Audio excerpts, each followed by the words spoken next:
México se asume como un país mestizo con raíces indígenas muy pronunciadas. Muchos de sus símbolos patrios incorporan esta idea y Lupita, nuestra venerable madre, no es la excepción.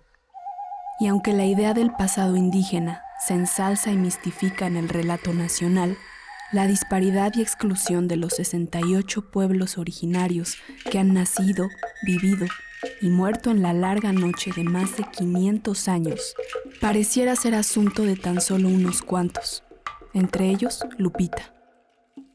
Nos haría mucho bien tener presente que la historia patria no se escribe, y mucho menos se cuenta, sin la lucha y la sangre de los naturales de estas tierras, que hablando su corazón indígena y levantando tilmas y estandartes con la imagen de la Guadalupe del Tepeyac, nos otorgan dignidad y memoria. En esta ocasión, la pista de Lupita nos presenta voces nativas que hablan diferentes lenguas, pero que en ella encuentran, de una u otra forma, a la divina creadora que habló en náhuatl cuando se apareció ante el Macehual Cuauhtlatoatzin en el montecillo aquel donde tenía su casa Tonantzin. Demos paso, pues, a este episodio de Flor y Canto.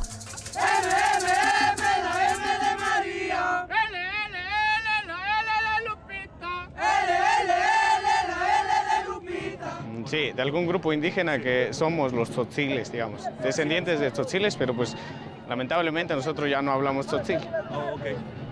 Pues venimos a la peregrinación que hacemos cada año, que es lo de la antorcha guadalupana, que descendemos desde Juan Diego, ¿no? Que es como una promesa que llevamos hacia nuestra comunidad, hacia nuestro pueblo, pero también es una petición de manera personal, venimos a hacer una petición de manera personal y pues más que nada es para aumentar la fe, pedir por nuestra comunidad, de una manera que nos podamos acercar más a Dios. No simplemente venimos por conocer, pasear o conocer tal lugar, sino que venimos por muchas prioridades, por muchos objetivos. Mi motivación personal, pues es que por las experiencias de vida, ¿no?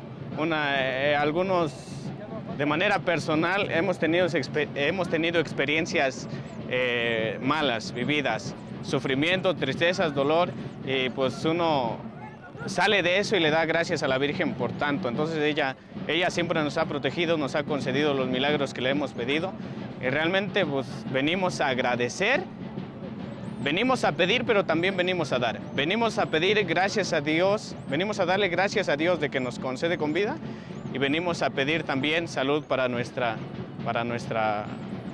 pueblo, para nuestra comunidad, para nuestro planeta.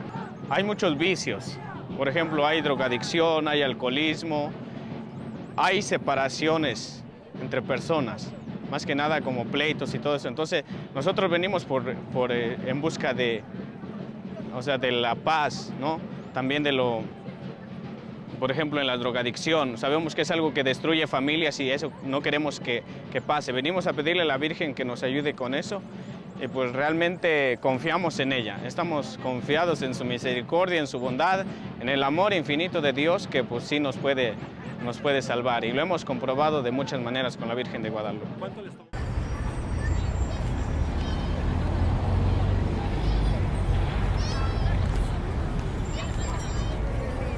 Amigos de Guayas Lupita, nos encontramos aquí afuera del mercado donde Irving nos ha traído para iniciar el recorrido al inicio de esta fiesta de los inditos que ya lleva unas cuantas horas celebrándose aquí en la ciudad de León. Irving, ¿qué va a pasar aquí en este mercado? ¿Qué es lo que vamos a ver? Bueno, aquí estamos en la zona centro de León, cerca del Mercado Aldama, en una calle que se llama Josefa Ortiz de Domínguez. Y en esta calle lo que vamos a encontrar es toda la venta para el ajuar de las personas que van a ir a presentarse ante la Virgen de Guadalupe y Juan Diego. Entonces lo que vamos a encontrar es mucha vestimenta, elementos para las personas que se van a ir a presentar, así como también las ofrendas que llevan, canastas, frutas, verduras, para que después la gente pueda ir a postrarse ante la Virgen y poder hacer su recuerdo fotográfico. Santificado sea tu nombre, venga a nosotros tu reino, hágase Señor tu voluntad en la tierra como en el cielo. Danos hoy nuestro pan de cada día. El grupo Tlahuihecatl, Viento de Luz, es un teocalpuli tolteca. Nosotros abrevamos, así como nuestros ancestros, los teotihuacanos, los mayas, los mexicas, abrevamos del conocimiento de los 4 rumbos y hacemos la síntesis de estos conocimientos ancestrales que nos han sido legados por nuestros ancestros, por nuestros abuelos. En Casa Medicina Tonantzin-Cali, en el Tecalpulitla Huejecali, se han entregado diversas medicinas ancestrales a lo largo de décadas, en donde los abuelos Ayolotzin y Netzahualpili, y ahora ya los abuelos que venimos detrás de ellos, hemos abrevado del conocimiento de abuelos que han llegado a este sagrado lugar del Tepeyac, de donde ellos son guardianes, el abuelo Netzahualpili y la abuela Yolotzin, de la puerta norte de la Náhuac. Y así han llegado abuelos del norte, han llegado abuelos del sur, han llegado abuelos de oriente y han llegado abuelos del poniente del planeta y han traído sus medicinas. Por eso es que nosotros abrevamos de estas medicinas y hacemos la síntesis, así como el Nahuiolin, como nuestro estandarte que está allá atrás lo indica. Y bueno, la medicina maya es una medicina que llegó a Casa Medicina Tonantzin-Cali hace ya casi 20 años por un abuelo maya, el maya quiché, el Tata Víctor Chitay, a quien sus ancestros en sueños le revelaron que tenía que venir justamente al lugar de la casa de la madre a buscar a una mujer, y le revelaron a la mujer, se la dejaron ver en sueños y le dijeron: esa mujer es depositaria de esta medicina y tú tienes que ir a dársela y a entregársela. Y un día así llegó preguntando a la basílica que si conocían una casa donde se hacía trabajo fuera del rito católico. Le dijeron dónde, llegó, entró a la casa. Para no hacer el cuento largo, se quedó a vivir ahí un tiempo, entregó la medicina, se dio cuenta que ya habían llegado otros abuelos mayas y habían dejado ciertas entregas. Le preguntó a mi madre que ella dónde había nacido y le dijo que aquí. Le preguntó de dónde eran sus padres y ella le dijo: pues mi papá es de Yucatán, de Xixulup, Yucatán. Y entonces Tata Víctor dijo: ah, entonces usted tiene sangre maya. Le dijo: sí. Y mi padre era mestizo, pero mi bisabuela sí era maya. Con mayor razón, por eso me indicaron que tenía que venir. Y bueno, le entregó la medicina sagrada, la medicina del Xuculem, y la ordenó como Ajquijab, como sacerdote maya o guía espiritual maya. Y esto, la ceremonia más sagrada que llevamos a cabo los guías espirituales mayas, dentro del menú de medicinas, dentro del menú de ritos y de ceremonias que tenemos permiso de llevar a cabo. Esta ceremonia se llama en maya quiché Xuculem. En maya quiché se le dice Xuculem, que significa hincarse, porque para montar el altar, para poner la ofrenda, así como todos llegamos y nos hincamos ante la madre, para entregar y abrir nuestro corazón a Dios necesitamos hincarnos, reconocer nuestra pequeñez.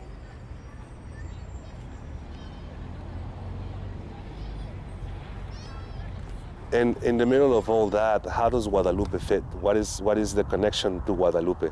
So in both of my pueblos, we have names for her. So to me, that speaks to her reach throughout the Americas, north and south. And I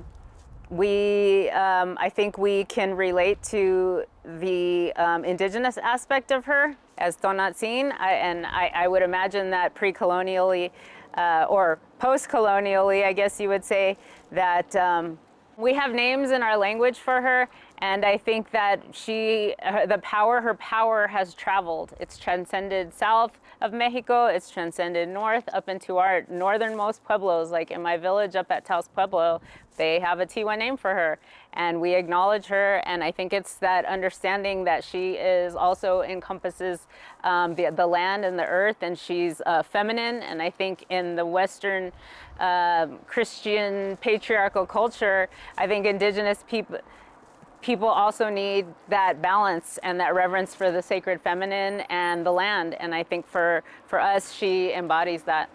What are the names that people have, or your people have for her? Yeah, I can't really share them. Okay. Okay. Pueblo people are very particular about who gets access to our language. Because historically our language has been used against us by those 4 layers of colonialism we just talked about. But we have ceremonies for her. In my pueblo at Jemez, we dance for her on December 12th, much like they do, all the way down south. And there's 2 depictions of the dance that we do. One is considered the pueblo or indigenized version, and that's with the drum. And the dressers dressed a certain way, like more of traditional regalia that we wore pre-colonially. And then comes in the second round of dancers, and they represent more of the Spanish culture. So they play the guitar and a violin, and then the dancers represent that Spanish, more of the Spanish aspect of it. So it's kind of almost even acknowledging that duality, or that cross-pollination of the Spanish and the indigenous, because knowing that that Guadalupe and that dance came from down south. They dance Matachina. So when you think about culture and the evolution of culture, knowing these dances were brought up and have been amalgamated and adapted by our culture because of the recognition of sacred things like her, I think there's things like that resonate. And so we adapt. Culture is always evolving and adapting, and because she resonates with us, we've adapted her and adopted her into our cultural practices and dances. And we need a sacred feminine. You have to have the masculine and the feminine balance.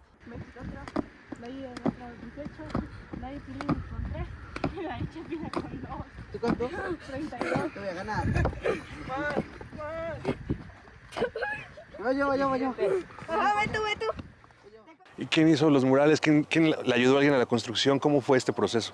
En el caso de la construcción, digamos que quien estuvo a cargo de la construcción fui yo, pero esto no se levantó solo. Si esto pudiera hablar, tendría una historia riquísima, porque vino gente de otros lados, de otros pueblos, chavos de la ciudad, estudiantes, compas que conocimos, venían y cuando venían ayudaban aquí a hacer la mezcla, a subir block. De alguna manera se conjuntan la arquitectura y la pintura porque todo guarda un sentido, ¿no? Entonces el hecho de que sean 3 escalones no es porque se le ocurrió, no hay, se vería bien de 3 escalones, no, sino que es dentro del pensamiento náhuatl. Se piensa que en el Topan, o sea, arriba de nosotros, se extienden 13 cielos, ¿no? Para llegar a Lomeyocan, que es hasta allá arriba, ¿no? Donde habita la divinidad dual. Entonces, bueno, cada forma, cada cosa que tiene es por algo. Y ya respecto a los murales que la adornan, pues todos salieron de un libro sagrado que muchos desconocen, y sobre todo aquí en la región, pero los expertos están de acuerdo que que llaman el Códice Borgia, y cuyo original está en la Biblioteca Apostólica del Vaticano, fue pintado en esta región, lo que le llaman el Horizonte Mixteca Puebla. Exactamente nadie sabe dónde fue pintado, en qué centro ceremonial, pero están de acuerdo por su estilo, porque parece un poco, guarda rasgos de los códices mixtecos, pero también guarda rasgos del altiplano central. Entonces estamos en medio de esos dos mundos, donde ¿no? se encuentran los dos. Eso, entonces precisamente el códice guarda esas características. Y bueno, hablemos de la imagen que está aquí al pie, porque bueno, tenemos toda esta simbología, estas deidades, son deidades, me imagino, no sé, no soy muy ducho en esto, pero son deidades mexicas. No, para nada. Bueno, aquí es, así como un paréntesis oportuno, sí. Es como que yo hago una crítica a todo esto de la aztequización del mundo náhuatl, ¿no? O sea, como que todo quieren que sea mexica, ¿no? Sí. Y no, el mundo indígena es más grande que los mexicas, ¿no? Los mexicas fueron un solo pueblo, ¿no? No, esto, como dije, es del Códice Borgia, o sea, es original de aquí. En el Códice Borgia no existe ese Huitzilopochtli, ¿no? Pero sí existe el planeta Venus, Tlahuizcamantecutli, sí existe el Señor del Fuego, Quetzalcóatl, y el mismo Mictlantecutli. Ahí están los cargadores de los cielos. ¿Y cómo se encaja la Virgen de Guadalupe en todo esto? La pintura guadalupana fue hecha por un nahua, por un indígena nahua, Marcos Zipac, ¿no? Y de todo lo que él pintó ahí, para mí es más que suficiente la pequeña flor de 4 pétalos que puso sobre su vientre, porque ese es el símbolo del quinto sol, el Olintonatio, ¿no? Entonces, para cualquiera que ha visto el calendario azteca, pues obviamente ahí se ven bien claro la flor de 4 pétalos, el Nahui-Olin, y están ahí las 4 eras anteriores, que aquí están representados los días. Porque en la cosmovisión nahua, pues se dice que este sol que existe hoy es el quinto. Entonces todo esto, o sea, más bien yo lo entiendo que el... ¿Podemos pasar de este lado? Sí, seguro. Ok. Y cuénteme, sí. Que el tlacuilo, o sea, es el escritor, ¿no? El pintor escritor de la guadalupana, Ajá. pues no fue una mera ocurrencia, sino una necesidad ante el desastre que ocurrió, ¿no? Aquí en estas tierras, cuando el cristianismo llega y se impone y una religión milenaria que existió aquí durante muchísimo tiempo es avasallada, pues tenían que guardar los símbolos, ¿no? Los símbolos sagrados. Y en mi opinión el símbolo más sagrado de toda la cosmovisión nahua, de todos los pueblos nahuas, pues es esa florecita de 4 pétalos. Entonces el Marco Zipac lo que hace es colocarla ahí. Entonces de ese simbolito del Nahui-Olin es de donde sale toda la cosmovisión nahua, ¿no? Porque tenemos las 4 eras, los días, el Tonalpohualli. Aquí a los lados están pintados los 20 días, que ese es como que el meollo de todo el pensamiento náhuatl, ¿no?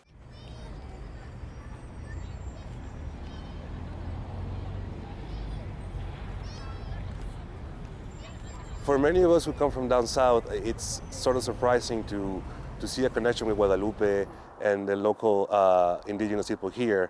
Have you been told, have you been asked why there's this connection or why there's perhaps a devotion to her? No, not really.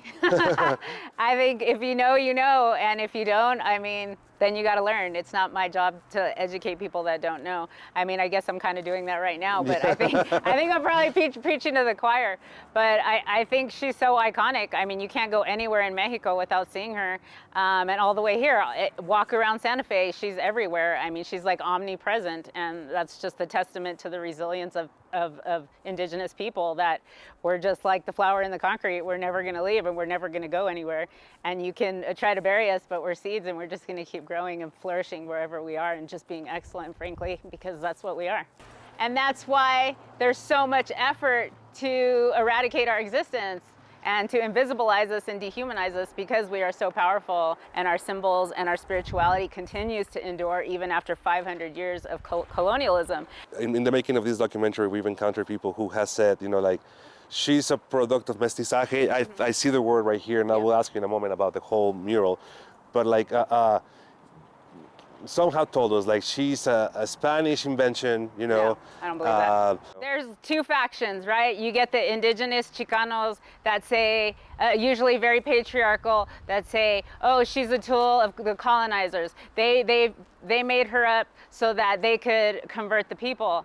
And then you have the other camp that says, actually, no, she came to save the people. Because if she didn't come and create that bridge and appear to Juan Diego, then what would have happened to the people? We're resistant in our resolve to maintain our indigenous beliefs. And so she was the bridge that enabled us to survive.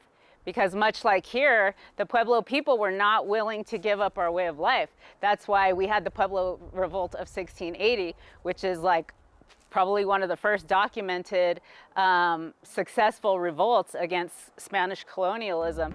Entre el 10 y el 21 de agosto de 1680, un curandero llamado Popay lideró el primer levantamiento que logró expulsar a colonizadores europeos de territorio indígena. Los indios Pueblo mataron a 400 españoles, incluyendo a 21 de los 33 misioneros franciscanos en Nuevo México. 2,000 colonizadores españoles huyeron a la misión de Guadalupe de los indios mansos del paso del Río del Norte, la actual Ciudad Juárez. Esta independencia tan solo duró 12 años.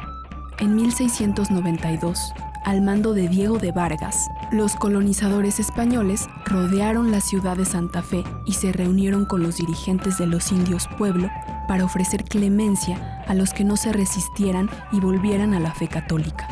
Los nativos accedieron y uno de ellos le entregó a de Vargas un crucifijo de plata y un pedazo de seda con la imagen de la Virgen de Guadalupe.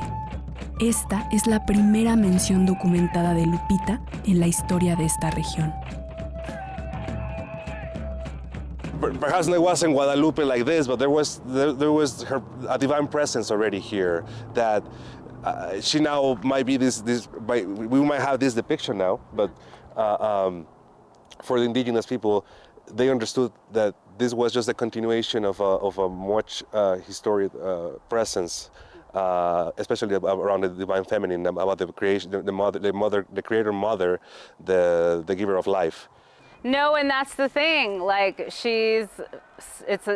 there's, for those people who say she's a tool of the colonizers, they've never had a true experience with her. They've never been allowed maybe themselves to be loved in that divine feminine way, because the way she appears and the way she behaves is not the same as the patriarchal God, God-fearing. I mean, think about that word, God-fearing, and how Christian culture is about the fear of God. This is like the exact opposite to me, and she represents that gentle, divine, feminine land. She's rematriation, basically. She's the return to the mother. So if you don't have the respect for women or the feminine, of course she's going to be a tool of the colonizer, you know? If you don't see women as viable humans that are anything outside of your, ability to, obtain pleasure or objectify, then of course you're not going to be able to see the divinity in Guadalupe. I mean, she's like a living, she's alive. She's a living experience. That legacy of resistance lives in our bodies.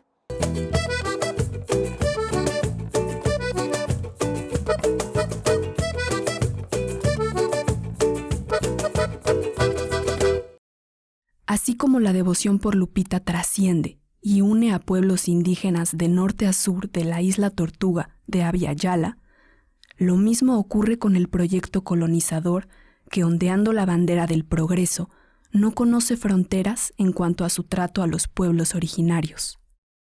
A base de internados o de proyectos educativos y religiosos de toda índole, se ha pretendido que los naturales de estas tierras abandonen sus costumbres milenarias en favor de la asimilación a los proyectos de nación, algo que ocurrió desde la llegada de los europeos a este lado del mundo y que continuó tras la independencia de los Estados americanos a partir del siglo XIX.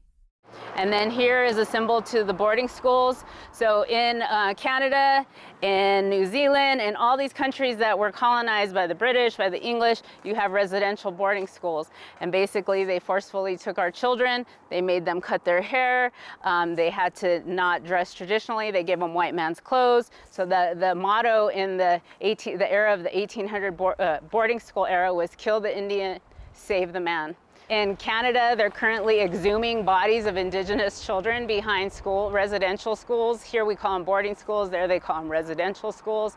And we quite haven't got there as a nation yet, because our nation still has not formally acknowledged the genocide of Indigenous people here. So we're not even at the level of reconciliation in this nation. So we have probably the same amount of dead children under our residential schools. We're just not ready to talk about it yet. And by this, there are hundreds of bodies that have been exhumed, right? Like in schools, in churches, in all these places. So yeah, so that colonial project, the American colonial project, stole a lot of our children, and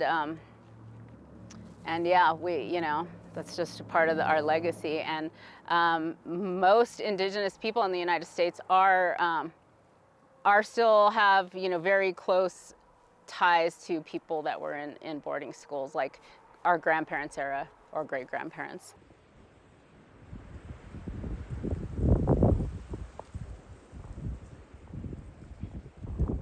Que cuando yo llegué a vivir aquí al pueblo, yo no sabía exactamente a qué me iba a dedicar, pero aún ante esa incertidumbre jamás se me ocurrió que me iba a dedicar a la educación, Y en resumen, terminé dando clases de inglés en la primaria, la secundaria y el bachillerato de aquí del pueblo.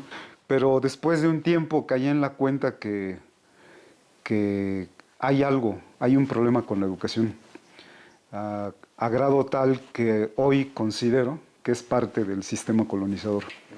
Este pueblo hace 100 años hablaba náhuatl. Hay un señor que se llamó Emilio Dávila, de aquí del pueblo, con quien yo platiqué mucho. Murió como hace unos, 7, 8 años. murió de 102 años, y él lo dijo en más de una ocasión. A los niños en la escuela primaria les pegaban cuando hablaban en náhuatl. El maestro los ponía así con las manos en las rodillas y con una vara aquí atrás de las rodillas, les daba de varazos y les decía, y ya no van a hablar así. Es aquí que la figura de Guadalupe, reconocida entre muchos pueblos originarios como la madre creadora, juega un papel trascendental.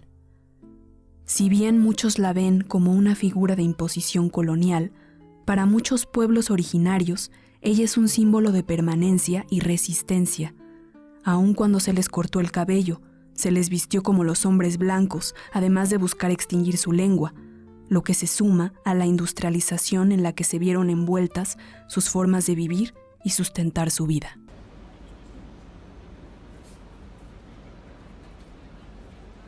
And you were saying tourism is, extracts from this community, from who lives in these communities. Right. So could you tell us about that extraction and who are the people who live or who have lived in this region for thousands of years? So like I said, I'm from 2 tribal communities here, and when you saw the railroad come into this region in the early 1900s, 1918, I believe, is when it finally came here, is when you started to see the influx of new materials, settler populations coming in to see basically the Indians. We became a thing that you could, come. It was part of the mysticism and the magic of coming to the Southwest was seeing real live Indians.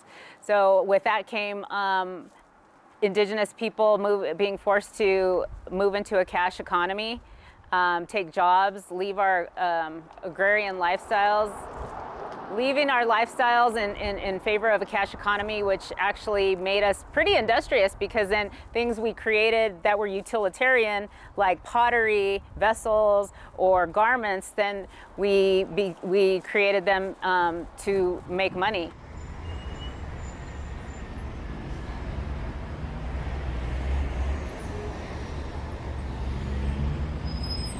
Amigos de Juárez Lupita, estamos aquí con don Héctor, que nos va a explicar un poco acerca de la tradición. Aquí se venden los canastos que se llenan con la ofrenda para la Virgen de Guadalupe, que se entrega el día de hoy aquí en León.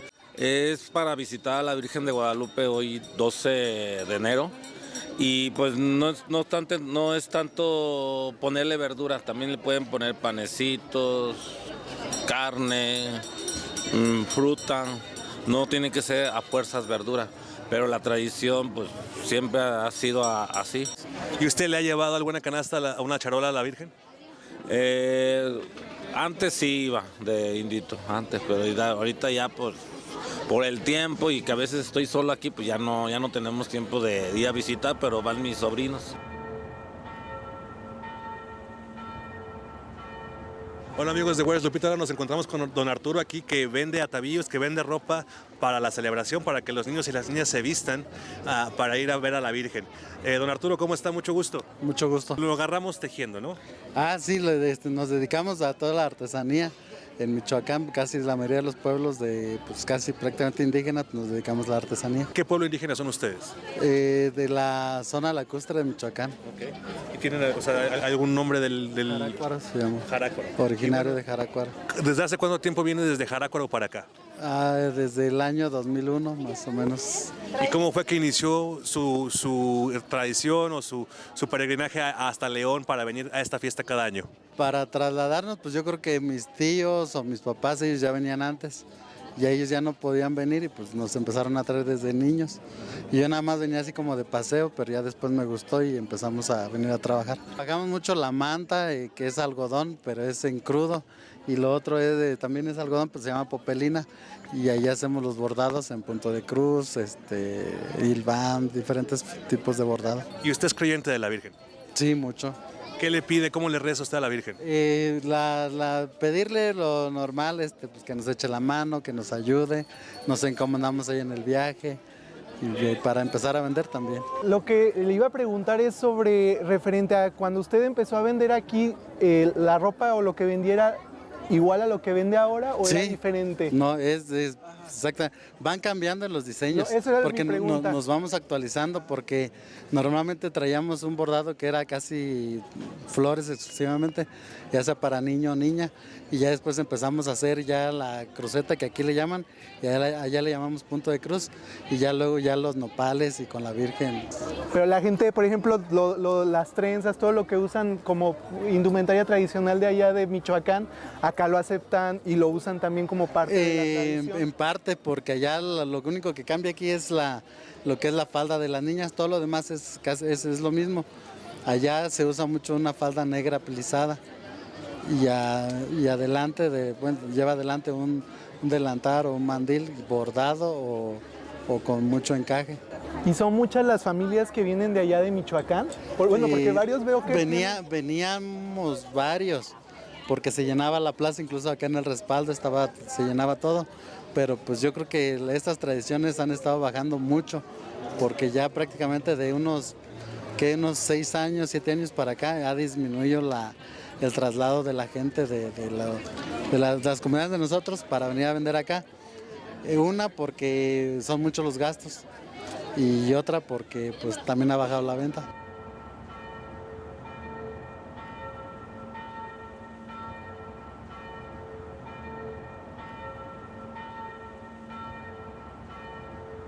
Sí, pues mira, esta tradición tiene más de 100 años, nace en el 1876 y se ha quedado ya muy permeada en la comunidad. Con esto también se inician las festividades de la feria en la ciudad. Es bien interesante cómo se formuló esta tradición y cómo la fotografía o el retrato con la Virgencita es algo muy importante para los fervientes que vienen a pues entregar parte de su ofrenda. Entonces lo que vamos a encontrar en esta calle que va rumbo al Santuario de la Virgen de Guadalupe son varios de los sets fotográficos que se usa para que las personas puedan retratarse en la que estéticamente más les gusta y también puedan como pagar. Vamos a ver cosas muy locas, o sea, cómo van todas las virgen, cómo le ponen su adorno de forma diferente y cómo en el momento le entregan. Esto a mí me inspira un montón, entonces pues vamos a darle ahorita. Y bueno, tú como buen leonés, tú alguna vez fuiste retratado aquí, ¿no? Desde niño, desde que nací me retrataron aquí, tengo varias fotografías, hasta los 12 años llegué a venir a ofrendarle a la Virgen. Y yo tengo aquí mis fotografías también. Lo guardo con mucho cariño y es algo que también forma parte de mis proyectos creativos. Se llama 12 de enero y habla sobre esta cuestión, ¿no? de hacer un set fotográfico y hacer una crítica y también una investigación a fondo de las tradiciones y también como una tradición impuesta, cómo es que se fue apegando a la sociedad leonesa y cómo también esto de los inditos es un choque, ¿no? Esta palabra de cómo se usa y cómo se reinterpreta a través de las sociedades y cómo es la sociedad leonesa, porque pues la sociedad leonesa tiene algo bien interesante que está muy apegada a la religión católica y es conservadora.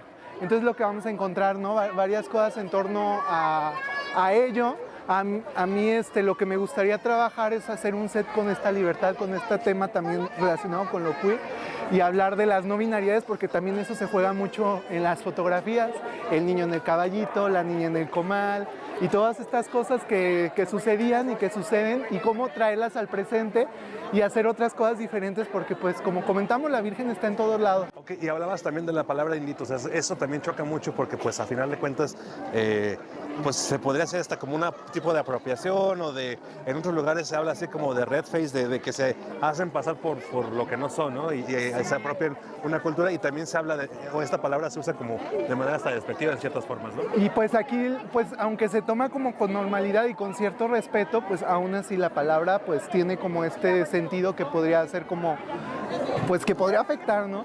Y esa es la intención, ¿no? De quitar todo eso, tacharlo y pues revertirlo, torcerlo y pues es lo interesante para mí de jugar con ello. Lo he vivido y las tradiciones no siempre son tan correctamente desde la ética, entonces también ver y analizar y hacer una crítica a las tradiciones.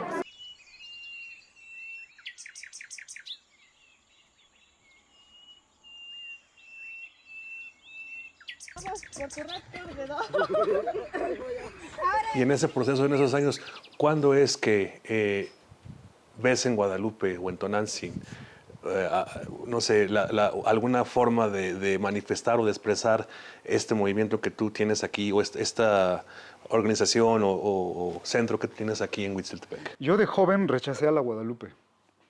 O sea, la vi como una imposición, como un engaño. Bueno, me vine a vivir aquí al pueblo y yo me puse a buscar lo náhuatl. Conocí a los últimos nahuablantes de aquí del pueblo, a los señores artesanos, a las leyendas, los mitos, todo eso me puse a buscarle aquí. Y la cosa es que todo eso me empezó a llevar a la Guadalupe. La UNAM editó en 2011 la colección Cantares Mexicanos. Es una historia fascinante, tú, de cómo se escribieron los cantares mexicanos. Fueron alumnos de Sagún que compilaron estos cantos de viejos que los sacaron de códices. Entonces esos cantos originalmente estaban escritos en tlacuiloli, en escritura náhuatl. Cantares Mexicanos lo que tiene es fascinante porque tiene 3 tipos de cantos. Hay cantos que no están contaminados del cristianismo, o sea, son cantos auténticos de la antigua religión náhuatl. No hay una sola palabra cristiana. Hay otros que ya tienen interpolaciones cristianas. Por ejemplo, el segundo canto tiene una palabra en español, Dios. Todo lo demás es conceptos en náhuatl. Tuvieron que ser interpoladas esas palabras por el rollo este de los frailes, ¿no? Igual que en el Nican Mopogua, como nos mostraste un momento, ¿no? Es que el Nican Mopogua es fascinante, tú. Hay una parte en la que la Guadalupe se le presenta a Juan Diego, y por eso te decía hace rato de que cuando traduces destruyes, ¿no? Porque la Guadalupe le dice así tal cual a Juan Diego, le dice yo soy la madre del Dios verdadero, y le dice yo soy la madre de Ipalnemohuani, de Teyocoyani, de Tloquenahuaque, de Ilhuicagua y de Tlalticpaque. Y en el Cuicapeucayot aparece ese Tlalticpaque, aparece ese Ipalnemohuani. O sea que la Guadalupe es la madre de la divinidad náhuatl. Entonces, no hay por qué traducir el Nican Mopogua. Cuando tú lees Cuicapeucayot y Nican Mopogua te das cuenta de que son paralelos, ¿no? O sea que manejan los mismos conceptos. Hay quienes afirman que el Nican Mopogua es efectivamente escrito por una persona indígena, nahua, específicamente Antonio Valeriano, y sin embargo aseguran que la Virgen, a pesar de que es una imagen de nueva creación, que es única, aunque tiene elementos de diferentes vírgenes, como hablábamos hace un momento, la Virgen del Coro en Extremadura, en el santuario de Guadalupe de allá, es una Virgen mestiza, es una Virgen completamente donde se encuentran las dos culturas, pero donde prevalece la cultura o el dogma cristiano, el dogma católico español. ¿Tú cómo ves esa aseveración, hablando de lo que ya habíamos hablado hace un momento también? En el coloquio de los 12 es interesantísimo porque se dan un entre los últimos sabios nahuas que quedan con los 12 franciscanos. Y entonces los franciscanos tratan de convencer a los nahuas de que tienen que aceptar el cristianismo. Y las palabras de los nahuas son fascinantes, ¿no? Cuando dicen, ustedes vienen y nos dicen que no conocemos a Tloquenahuaque, se equivocan, ¿no? Nosotros sabemos cómo se ofrenda. O sea, en pocas palabras están diciendo, ustedes no nos van a venir a enseñar nada, ¿no? O sea, nosotros tenemos una tradición religiosa milenaria, porque ellos hablan de Huapalcalco, de Teotihuacán, de todos los grandes centros ceremoniales. O sea, nosotros somos alguien aquí, ¿no? Somos parte de una tradición religiosa y merecemos que la respeten. Y terminan diciendo, y si como ustedes dicen, nuestros dioses ya están muertos, preferimos morir. Entonces, es en ese contexto, yo creo, que hay que pensar esto. O sea, no es que la Guadalupe sea algo cristiano, es que el cristianismo se vino a imponer sobre la tradición religiosa de los nahuas en particular. Y lo que los nahuas van a hacer es resistir, es buscar mecanismos para que su tradición religiosa no muera. Y uno de esos elementos, porque no es uno, hay muchos, es el Nican Mopogua. Su riqueza simbólica, su riqueza histórica, cultural es tan grande que se ha expandido a los demás pueblos indígenas. Como hace rato me mostrabas, bueno, viste el video de cuando llegaron aquí los de Bachajón, ¿no? Yo he ido con los huicholes, ¿no? Con los huirrárica, ellos me han invitado y he estado con ellos y tienen ahí a su Guadalupe, ¿no? lo he visto con los yaquis, lo he visto con los mayas. Ahí cuando estuvimos con los zapatistas, pues yo llevé mi puestecito de imágenes guadalupanas y para mí era sorprendente ver cómo los zapatistas así la agarraban y uno de ellos se la puso aquí junto a su corazón. Entonces la Guadalupe, esta riqueza simbólica del Nican Mopogua y de la pintura, que vienen de lo indígena, de la civilización originaria de aquí, es tan rica que ha trascendido culturas, o sea, se ha extendido a todos los pueblos indígenas de México.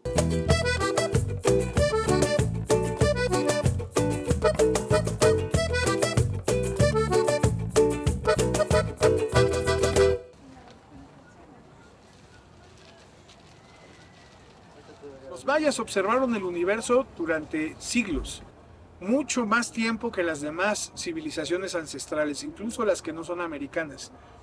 Y de tanto observar el cosmos y la naturaleza, se dieron cuenta que existen 20 energías en el universo que mantienen el equilibrio y la dinámica del cambio. Es decir, la energía suprema, la que algunas disciplinas conocen como Dios, otros le dicen la gran conciencia cósmica, otros le dicen el gran Padre Universal, tiene muchos nombres pero es la misma. Se subdivide a sí misma en 20 energías para hablarle al todo, entre ellos al hombre. Y estas 20 energías son las que forman la dinámica del cambio y del equilibrio en el universo, en todo, en el cosmos, en la naturaleza, en los fenómenos meteorológicos, en los animales, en las plantas y en el ser humano. Esto los mayas lo saben desde hace miles de años y no solo lo sabemos, lo aplicamos. ¿Para qué? Lo aplicamos para orar a través de utilizar a los 4 elementos, la tierra, el viento, el agua y el fuego. En esta ceremonia donde el fuego, que es el elemento transmutador, lleva la voz cantante. Pero la tierra, pues aquí está el altar, ahí está todo lo que se va a ofrendar, viene de la madre tierra. El viento son nuestras oraciones, todo lo que le vamos a dar al fuego, lo que le vamos a entregar. El agua son nuestras emociones y también el agua física. Hay agua aquí en el altar, también en la ofrenda. Y lo que vamos a hacer es que les vamos a ir hablando a estas 20 energías del universo, empezando por la que rige hoy, la que es más fuerte en el universo hoy, de acuerdo al calendario maya Cholquí o Cholquín. Y vamos a ir entregando. El motivo del rezo de hoy es darle gracias a la Madre por toda su abundancia. Y no es casual que la energía del día de hoy es Guaxaquip, que significa en maya quicheocho, canil. Canil es la energía de la semilla, del consenso, del germen, de la simiente. En el reino animal es el conejo. En el cuerpo humano es el óvulo y el esperma. Todas las semillas son canil. Nuestros hijos son canil. Nuestros proyectos son nuestro canil. Nuestras empresas son nuestro canil. Es la semilla que se siembra y que da fruto.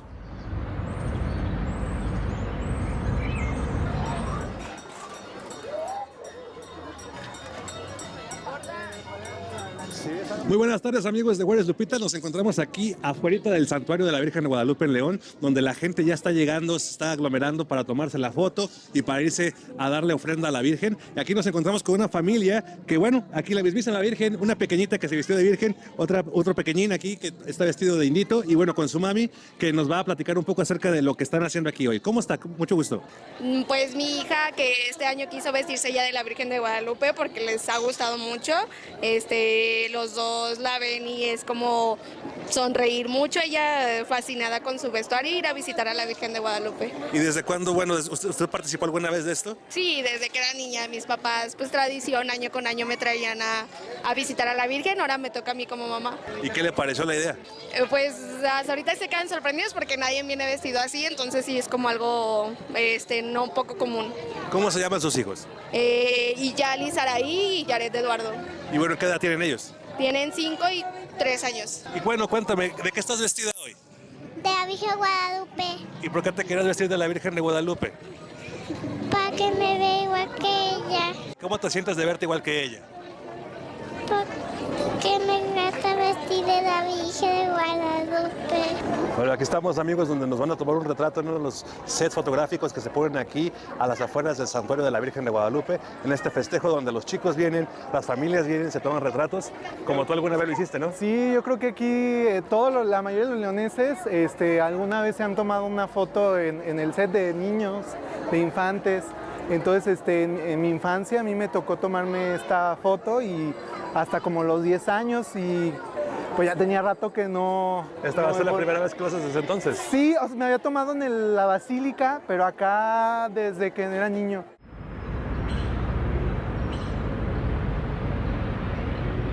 I don't like when depictions of Guadalupe really veer too far out and people mess with them too much. I really appreciate sticking to the integrity of the way she appeared on the tilma. Do you remember that controversy, like I think it was like in the late 90s of 2001, I think. Was it 2001 where that artist depicted her like in a bikini? In a bikini, yeah. And that was really controversial. And a lot of feminists were like, yeah, you know, it's a modern day interpretation. But I'm like, I don't know how much we should mess with sacred things. Like, I have a personal relationship with her, and she's revealed herself to me, and she's changed my heart, and that's what she's here to do, is to change hearts. And the roses, like the symbol of the roses, are synonymous with her. And if you know anything about roses, they're heart medicine. They're here to heal our hearts. So for me, this is my religion. It's art. I appreciate art. I'm an artist, but when it comes to her, I'm a purist because sacred things, I don't like to mess with things. You said she showed herself Yes. to you. Can you tell us a little bit more about that, just to understand where you're coming from when you talk about this? In 2021, I took a trip to Mexico. I took my father and my daughter. We had bought tickets like 6 months prior, thinking that the whole COVID thing was gonna already have come to pass. And I had a visitor that was a Dene person, and they are a medicine person in training. And they told me that I should go ahead and go on the trip, but know that it was gonna be a very spiritual trip for me, and to just take that into consideration. My dad's side of the family, we have Mexican roots. So I went down to Mexico to really try to connect with that southern part of my indigenous culture, having been raised only with my northern indigenous culture. And everywhere we went, she kept appearing to me and to us. As we say, she was like somehow a presence everywhere. And by the end of the trip, I'm not gonna say too much, but we had a situation that we really had to pull together some prayer and some spirit. We had to call on the spirits to help us, and she essentially saved us from this kind of crazy situation we were in. And that's when I realized that if we got out of that situation, I think I even remember saying, if you get us out of this, Guadalupe, you got me for life. And by a freaking miracle, like literally it was a miracle, she saved us. And we live to tell the story, and us three all carry that story that we haven't really told anybody exactly what happened. But I just know I have now a spiritual contract to like rep for Guadalupe into perpetuity. And so she fully revealed herself to me, and also she gave me the rose medicine.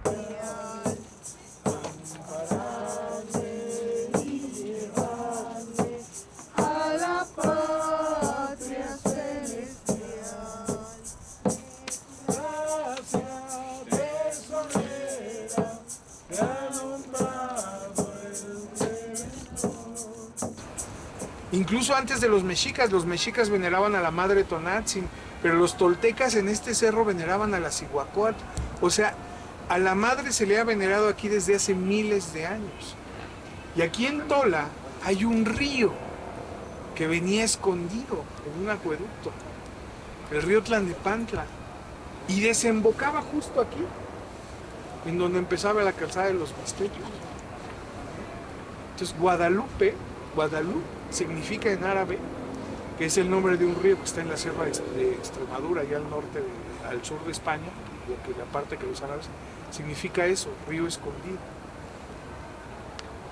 Y hace rato que estaba yo preparando el altar, si voltean allá a la esquina, justo ahí donde desembocaba el río, ahí pueden ver, de ahí hay un río, véanlo, es un río vivo, es un río de gente. es un río de gente. El río escondido sigue, fluyendo al altar de la madre.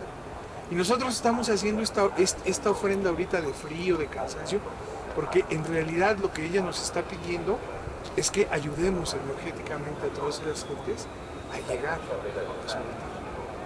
Entonces te agradecemos, Madre Cahuoc, el día de hoy, que podemos ayudarte a hacer un pequeñito esfuerzo para cumplir con este compromiso que nos pediste.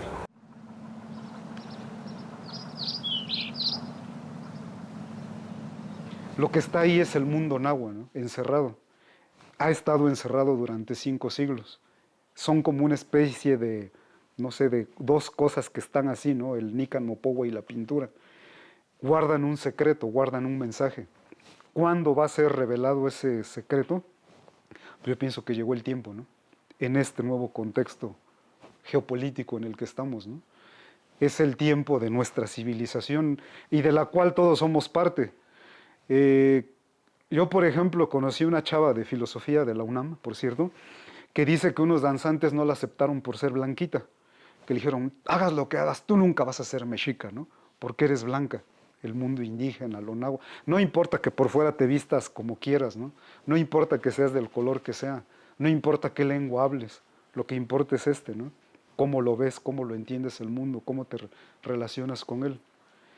Y eso pues es un show, ¿no? Lanzante ahí con todo eso, ¿no? ¿Qué es ser indígena, ¿no? A final de cuentas, ¿qué es? Entonces yo siento, y no solo lo siento así como algo personal, sino que lo veo, que el primer paso para rescatar nuestra lengua náhuatl, para que no desaparezca, porque nosotros aquí estamos en ese proceso, ya no hay nahuablantes aquí, es dignificar la lengua. Y cuando uno entiende esto del Nican Mopohua, uno se da cuenta que el náhuatl, el Nican Mopohua lo eleva a la categoría de lengua sagrada. Y está al mismísimo nivel que el sánscrito, que el árabe, que el griego antiguo, que el latín, que el hebreo, ¿no? El náhuatl es también una lengua sagrada, no solo una lengua literaria, debería ser motivo de orgullo, porque Guadalupe, la Tonantzin, nuestra madrecita, dijo, pues hablo en náhuatl.